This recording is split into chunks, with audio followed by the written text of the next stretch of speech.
Welcome to The Eye Opener. I'm your host, Michael Lewis. Biden's grandiose infrastructure bill plans to make neighborhoods across America more diverse. But even the BLM co-founder Patrice khan-cullors won't like that idea. Federal workers are being offered paid leave to help care for migrant children. But what about their regular day jobs, like running the country? Last summer, BLM activists damaged over 80% of state monuments and memorials in Indianapolis. Now Indiana signs a new bill to go after them. Okay, my friends, let's take a closer look together. Biden is looking to use human resources from federal agencies to provide care for tens of thousands of migrant children at the border. Federal employees at the Department of Homeland Security and NASA have received emails asking if they would be interested in taking a 4-month paid leave to help care for migrant children. As of last Friday, about 2,700 federal employees have volunteered. But why is Biden asking federal employees to help? Don't federal employees have important jobs to do for the country? 4 months is not a short break, right? The border crisis is an urgent problem. But wouldn't it be a better idea to ask Americans who lost their jobs during the pandemic to help take care of the migrant children? They would probably find more volunteers to fill the gap immediately. But the Biden administration doesn't want you to know this. They don't believe what they're doing is right anyway.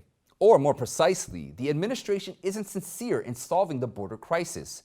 The Biden administration reportedly spent at least $60 million per week to care for 16,000 migrant minors in shelters. And those costs are expected to only rise over the next coming months, as there's no sign that the migrants are discouraged from coming to the United States. The government projects by September about 22,000 to 26,000 unaccompanied minors will arrive each month and require care from the Health and Human Services, HHS. In contrast, the Mexican government has taken real action to prevent migrants crossing the border. Mexico is maintaining a 10,000 troop deployment at its southern border as part of its effort to stem the growing number of migrants coming from Central America. The operation includes members of the National Guard, a militarized police force, along with soldiers and members of the Navy and immigration officials. White House Press Secretary Jen Psaki said the militarized deployment to Mexico's southern border has resulted in twice as many daily migrant interceptions. But what has the U.S. done to deter the illegal migrants? Biden is creating more facilities and even paid for hotel rooms to host the illegals. In the meantime, his administration has revived catch and release to help free up some of the facilities. Besides, Americans haven't heard anything from Kamala Harris on what she's been doing to solve the crisis. What we've seen in the U.S. sends strong signals to the migrants and welcomes more to come. What's happening at the border is a humanitarian crisis, a national security crisis, and a huge environmental burden. On Sunday night, Arizona Attorney General Mark Brnovich filed a lawsuit against Joe Biden. The lawsuit claims by allowing a record number of migrants to enter the country, Biden is violating federal environmental law. Brnovich argues that every migrant who comes across the Arizona desert has left behind at least 6 to 8 pounds of waste. Using a conservative estimate, 170,000 illegal immigrants would equate to 1.2 million pounds of waste in 1 month. Now that's a devastating impact on the environment. Brnovich mocked this as a lawsuit that the Sierra Club, a radical environmental group, would love. More hidden spending plans were discovered in Joe Biden's $2.2 trillion infrastructure package. Now, it's so awkward to keep calling it an infrastructure bill because it isn't. A portion of Biden's grandiose plan is devoted to diversifying neighborhoods or implementing the Neighborhood Homes Investment Act, NHIA. The effort is to change zoning laws to end single-family home neighborhoods. Instead, it allows apartment buildings and low-income rental housing to come into these neighborhoods. The question is why? The White House fact sheet explains, for decades, exclusionary zoning laws such as minimum lot sizes, mandatory parking requirements, and prohibition on multifamily housing have created barriers to affordable housing. Biden is now calling on Congress to pass the $5 billion Home Act, NHIA. The act contains $20 billion in tax breaks as incentives for state and local governments to change zoning laws that restrict many neighborhoods to single-family homes. Biden's NHIA is an opposite move to former President Trump's HUD Opportunity Zone programs, which aim to create less rental housing and boost home ownership. The move is a shift from free market housing to government control. So Biden's administration is taking one step further towards a communist-like big government. Besides more control, other aspects of the move start to make sense as well. Some critics say the $5 billion plan could inject the White House into a debate pitting older homeowners against younger workers seeking to gain a foothold in some expensive American urban neighborhoods. But it's more than that. Illegal immigrants are wanting their foothold as well. Now, there are tens of thousands of them coming in on a monthly basis. Biden never sends them back. He only creates more facilities to host and then releases them into the country. We understand it now because most likely it's the radical Democrats who desperately needed support from the illegals. But you have to give them a good life to make them want to support you. They must have decent places to settle in the long run, so affordable housing is the way to go. But is the infrastructure bill affordable? Even a few Democrat senators like Joe Manchin opposes raising the corporate rate to 28%. So Biden reportedly got other funding options. CNBC says he could also try making the nation's richest households contribute more in income tax, increase the federal gasoline tax, create a mileage tax, or monetizing the U.S. electoral grid as alternate ways to fund his multi-trillion-dollar package. Actually, how to fund the infrastructure bill is an easier problem to solve than how to push it through. It's important for Democrats to pass their tax and spend package before the August recess. If Congress drags negotiations beyond the summer break, the chances it will drag into 2022 become greater, and once it's in 2022, the midterm election year, everything will become much more difficult for the bill. Republicans have been calling on Biden to scale back his ambitions and focus on package closer to $600 billion. If bipartisan support is no longer on the table, the Democratic Party can still use the budget reconciliation process to bypass the Senate filibuster, like they did for the $1.9 trillion COVID relief bill. With only a single seat advantage in the Senate, Democrats must vote as a bloc to pass the chamber. To guarantee this, top Biden officials have meetings scheduled with more than a dozen congressional committees this week to sell the bill on an accelerated timeline.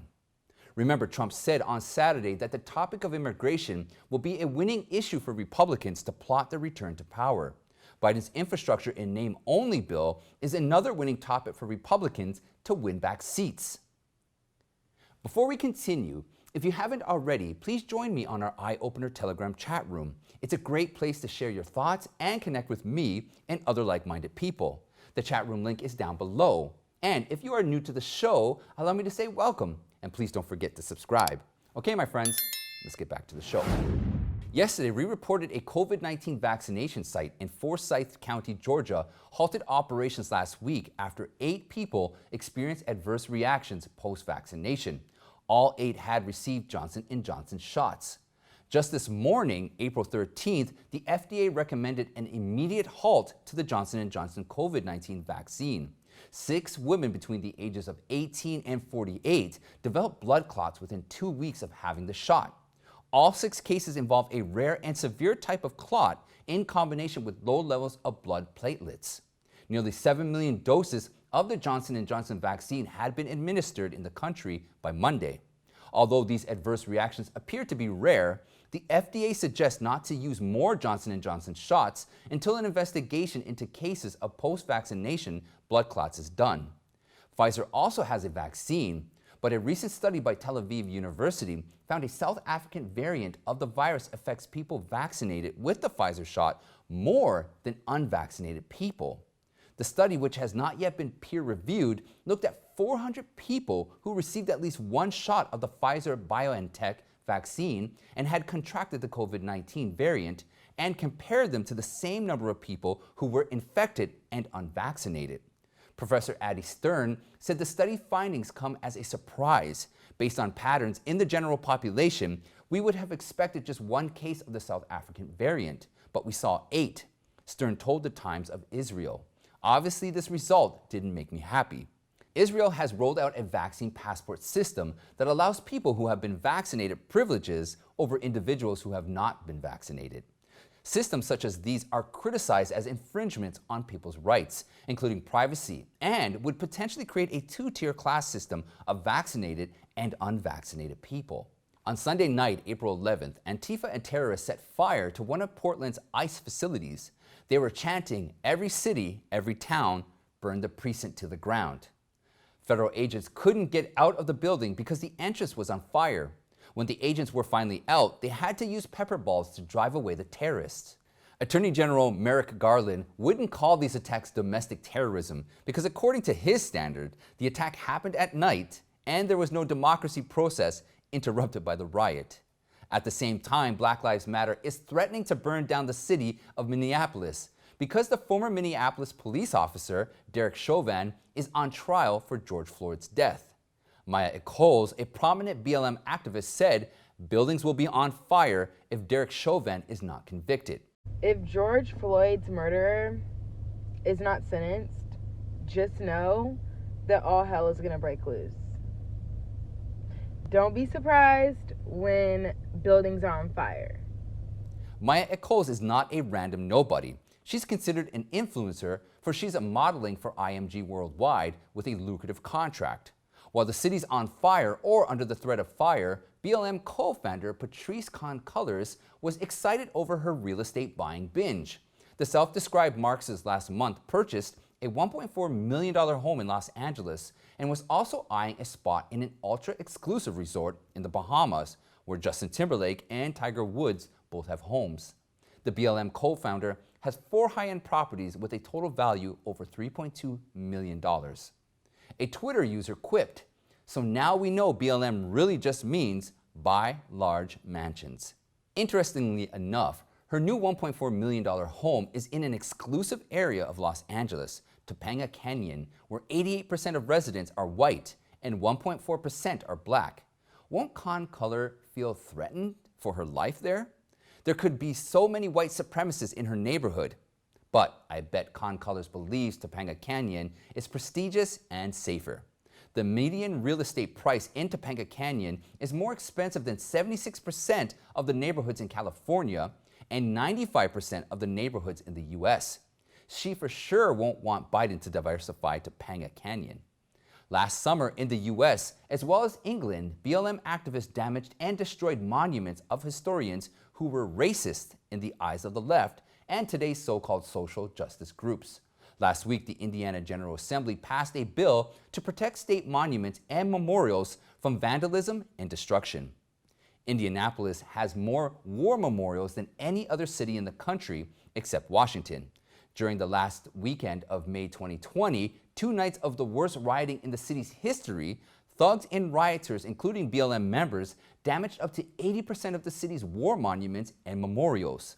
The majestic soldiers and sailor monument in the middle of the monument circle was defaced on almost every side with spray paint, including Black Lives Matter scrawled in red. Executive Director of Indiana War Memorials, J. Stewart Goodwin, said in 16 years on the job, he's never seen anything like it.